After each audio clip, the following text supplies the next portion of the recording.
Hello and welcome to my live stream on my YouTube channel. This is Lee Anthony Davis. We're currently on episode 3 of An Unearthly Child, which I'll be playing in a moment. So if you wish to join in, you can by getting your DVDs ready, and I'll give you a few seconds to get your discs out and synchronize with when I play mine, so you'll understand where we are. So anyway, it's episode 3 called the Forest of Fear. So I hope you enjoy it. I'm going to start it any second now. There might be one or two that might have joined. I can't wait to see if any comments come on the screen. Looking forward to that as well. So anyway, are you ready? I'll go for the countdown. 5, 4, 3, 2, 1. Here we go for the Unearthly Child. And what I'll do is I'll talk along while it's playing, so I'll inform you on what's going on. Here we go. All right, we're playing the credits. As I said, it's Delia Derbyshire's Workshop. Music by Ron Grainer.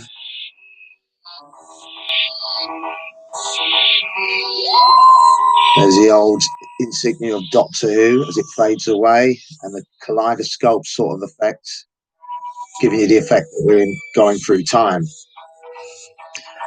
Right, as I do before, I turn the sound down, which is where I begin.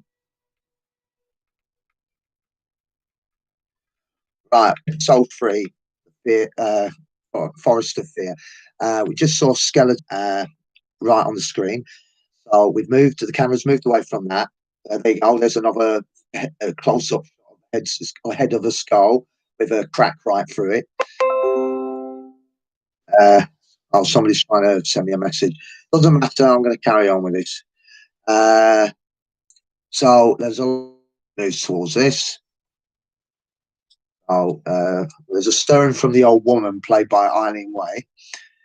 She's the one dead against the Doctor making any fire for the tribe.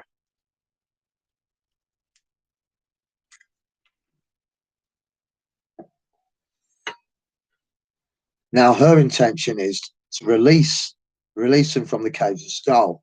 So she's going to make sure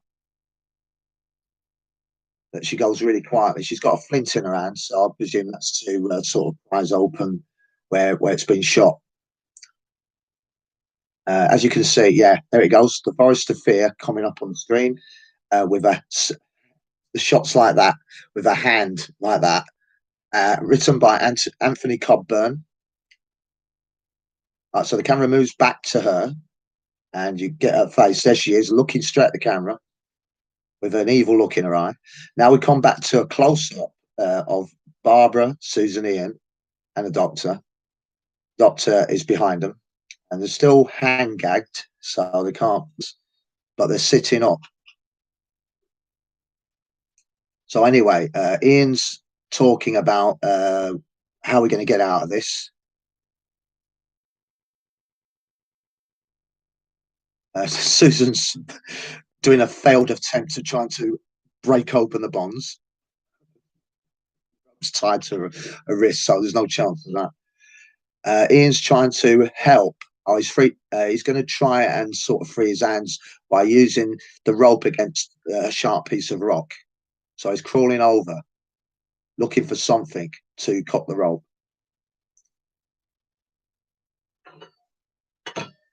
I have a feeling they're going to have some help here to get away.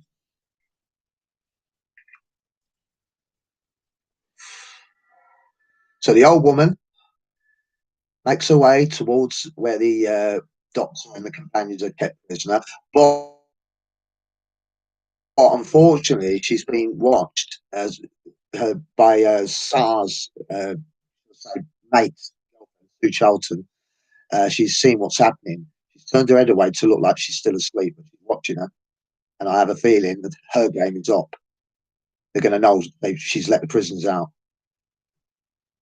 She's moving sort of cautiously, close up of her up there. Right, the Doctor is using a flint to cut the rope of, I think it's Ian's hand, and not the camera's not showing him. The Doctor's tied out, so Susan's going to have a go. Barbara's complaining about she can't feel her hands. Then she says there might be a chance if we can slip the rope over my wrist, over my hand, loosen it, but no prevail, obviously.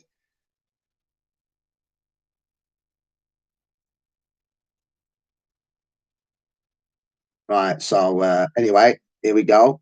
A bit of dialogue between the Doctor and Barbara. Cameras switching from both to each other.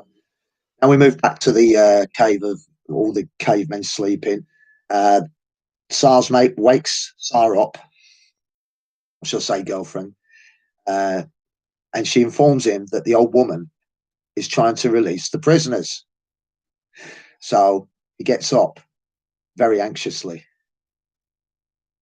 We get a close up shot of Barbara trying to cut the rope, Susan doing her sort of screaming. Out comes the old woman from the place she moved the rock as she muscles her way through the branches that are in her way. And she says, "You will not make fire." If I can move it a bit a little back there, that's it.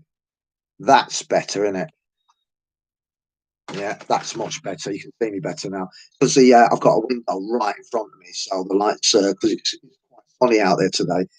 But anyway, getting back to the Doctor Who action, we've got Sari's girlfriend.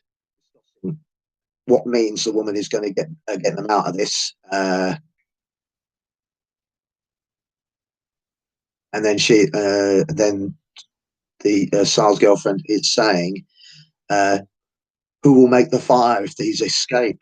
You know, and Sar, "You will not be leader of tribe." And he's contemplating, pondering about that one. The camera moves into a close up of his face, says a few words. "He will make fire for me. We will capture them. We will go flee through the forest." He's trying to warn him that it's dangerous because there's a wild beast in there, as which becomes apparent later on.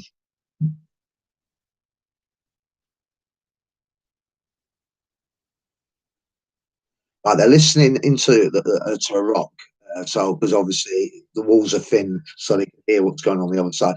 The old woman, we've got the close shot of the old woman now. She's actually telling them, you must not make fire, and I'll let you go." And well, obviously, an agreement like that is well worth thinking about, isn't it? So she obviously cuts the ropes from their bounded hands, and they make their escape. Now we've got a close up of Sarah and his girlfriend again with the rock. They can't move the rock; too heavy. So they're wondering how she got in there. Close up again switches back to the Doctor's companions have escaped. They're getting through a hole. There's a skull just towards the left of them. Ian's the last one to leave. The old woman is behind them, struggling to climb, and then suddenly Sar and his girlfriend come in. And they grab the old woman, and he's angry because you let him escape. He tries to grab Sar. Sar throws her to the ground and threatens her. In other words, don't do that again. Don't touch me.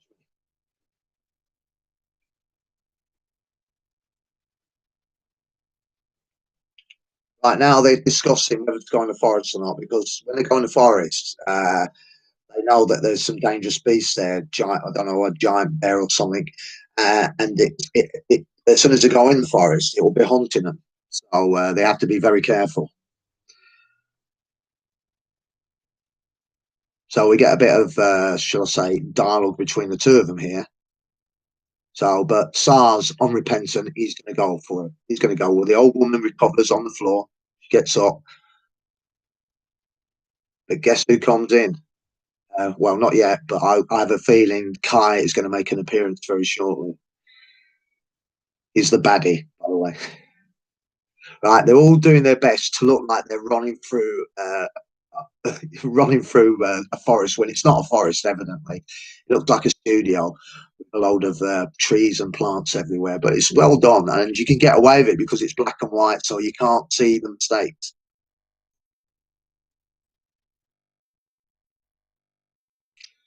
The doctor and Ian are having a discussion. I think the doctor's tied out through exhaustion.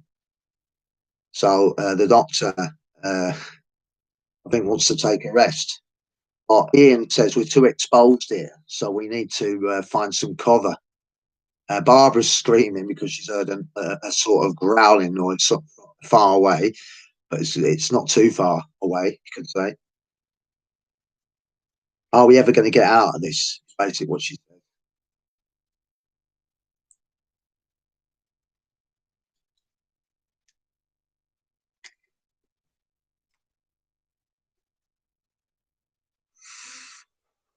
Right, we're coming up to 11 minutes now, so we're nearly halfway through episode 3 of An Unearthly Child. I hope you've enjoyed it if you're watching it. Right, so we got a close up of all 4 of them. Barbara spotted something. She's reluctantly pulled herself back, saying that there's something big in those bushes over there. And she's starting to act all hysterical.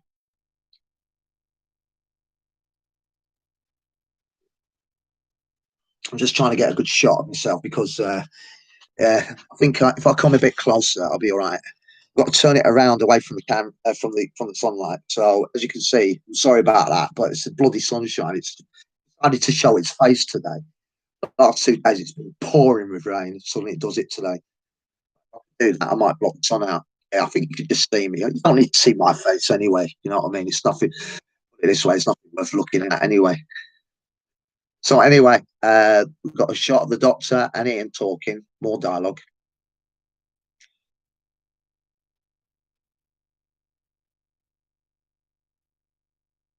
The doctor wants to go back to the TARDIS. Ian says, in fact, I should turn on the subtitles so I can gather what's going on here. I will do in a sec. The doctor's saying, "Why I will not allow myself to be frightened." You know, when he was having a right, we've got a shot of Saab coming through the woods now, through the forest. And then his girlfriend says, "Look, there's a branch broken, so they're obviously on the right track." There are also marks there, but they're going the other way. So she must be talking about this beast that lurks in the forest. And Sar's doubting whether he should have come in the first place. It was wrong to do this, he says.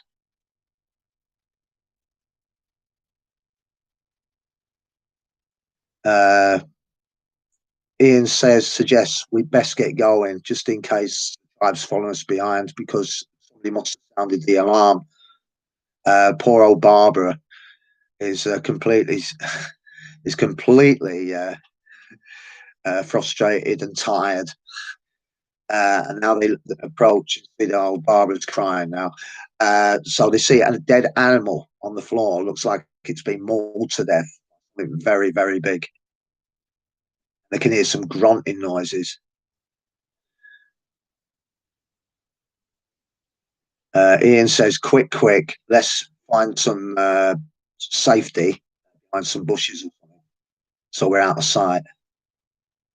Right, now comes Sar through the woods with his girlfriend.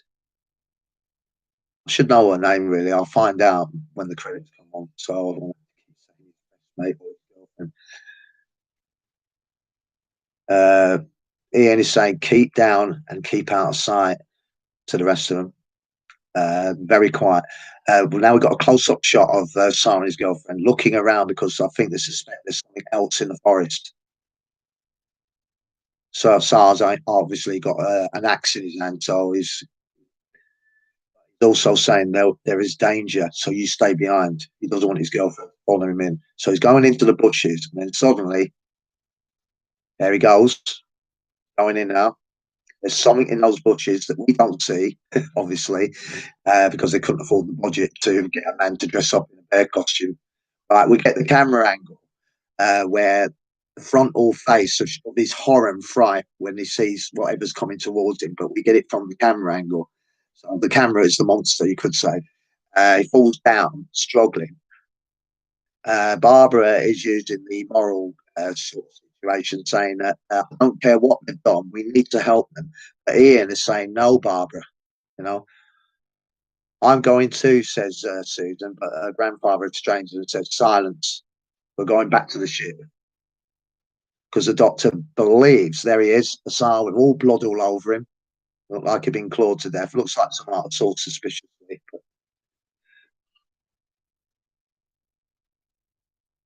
So anyway, we're at the stage where Ian is trying to explain we are friend, language to use. What they need is water. So Ian tries to explain, we're trying to here to help you.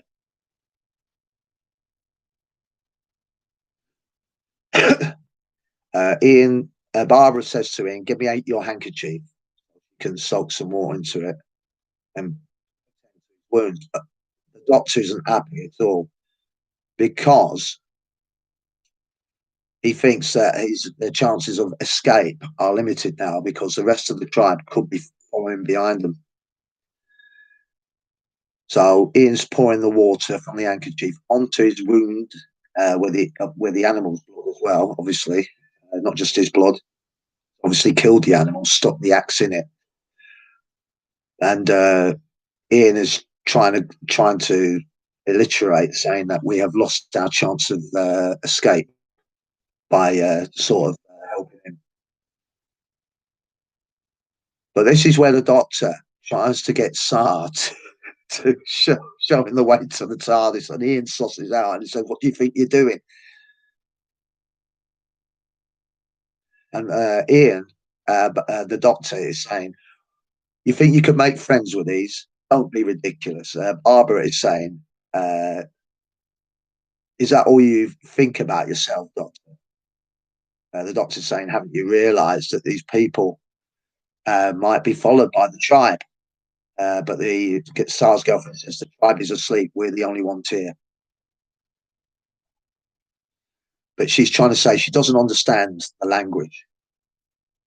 Ian is saying we're too exposed here, so we need to move undercover. Let's make a stretch so he takes his coat off. So that's how they'll sort of put it underneath him. The doctor's trying to say to them, these people have logic and reason, do they? And she's saying, what he's saying is that the old woman will be telling the whole tribe, which is not true. We come to the bit where I said Kai will pop in, and he did. He grabs the old woman who's still on the floor, and he wants to know where are prisoners. She says, gone.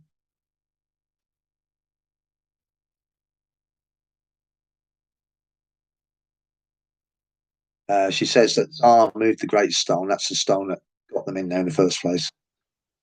Her, that's her name. Her. That's the girlfriend. So I won't have to call her that now. Called her.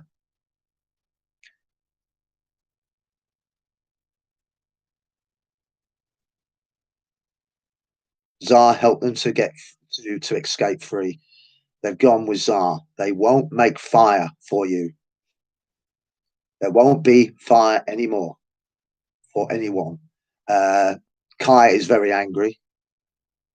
He calls her old woman, and then he does the most heinous crime. He kills her. We don't see that bit. Out and cuts back to the doctor. His companions helping Sar.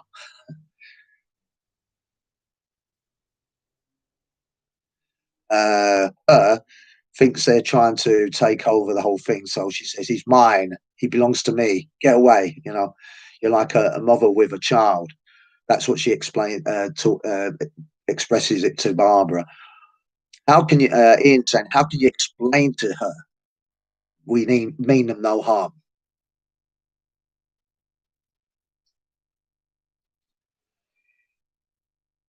And she says, we help you. In return, you help us find our way.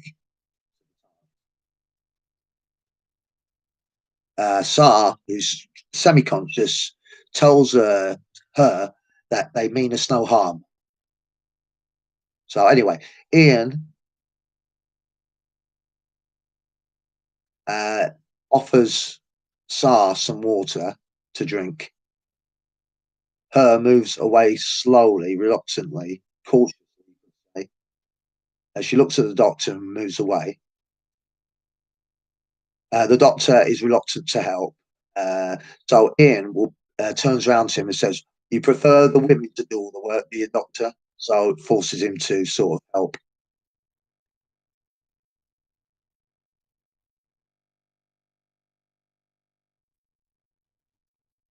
And this is where the doctor picks his phone up and and Ian says, he grabbed his hand and says, "What do you think you're doing?"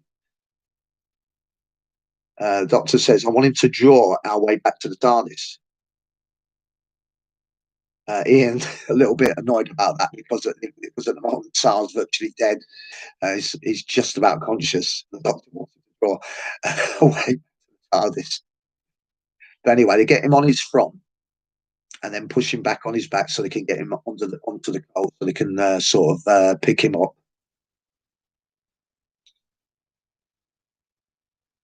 Right now, while Tsar and her are away, this is where Kai jockeys position for control of the tribe and says Tsar and her are traitors, help the prisoners to escape, and they killed the old woman. Him, obviously.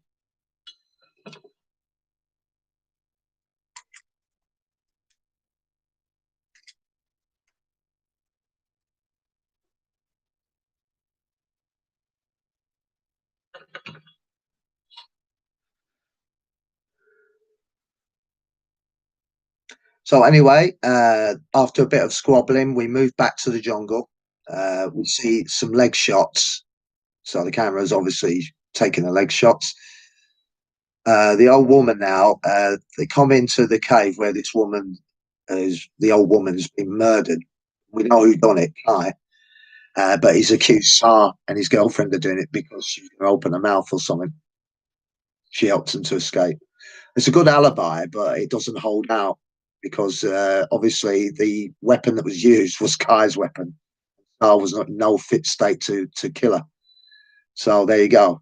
So there you go. That's where how it. So that's how he unravels himself. He enslaves himself on that one.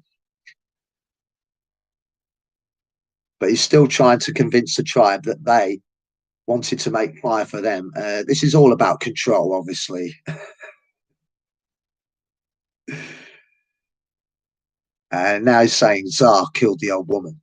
The tribe are sighing a bit. The old woman is dead, says the former leader of the tribe. That's her father.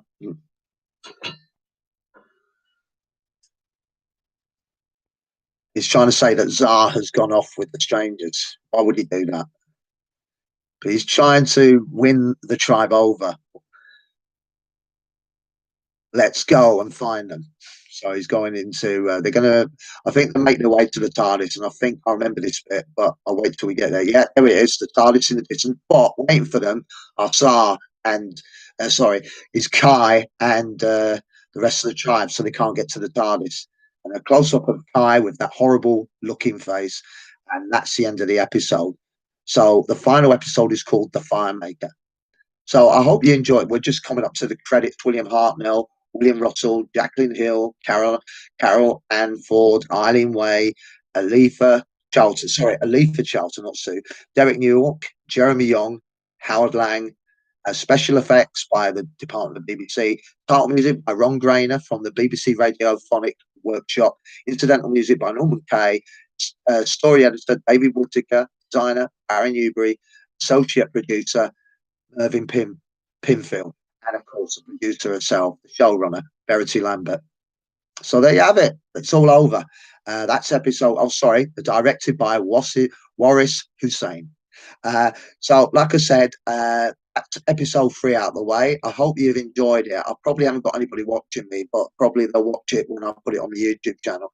So if anybody's watching this, thank you for watching. I appreciate that. Uh, and I'll be with you again. I might do episode 4 later on this afternoon or this evening, because the sun will be sort of less brighter and you'll be able to see me even more.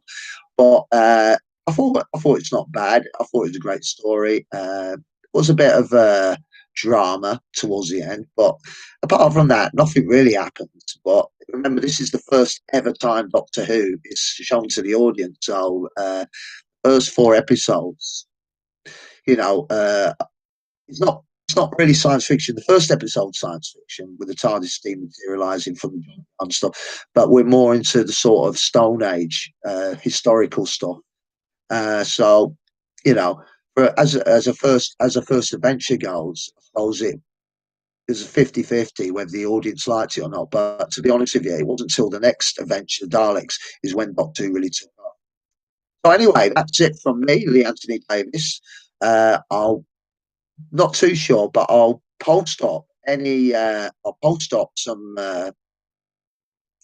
advertisements for episode 4 of the Unearthly Child later on Twitter and my Facebook pages. So anyway, I'd like to say thank you for watching and bye for now.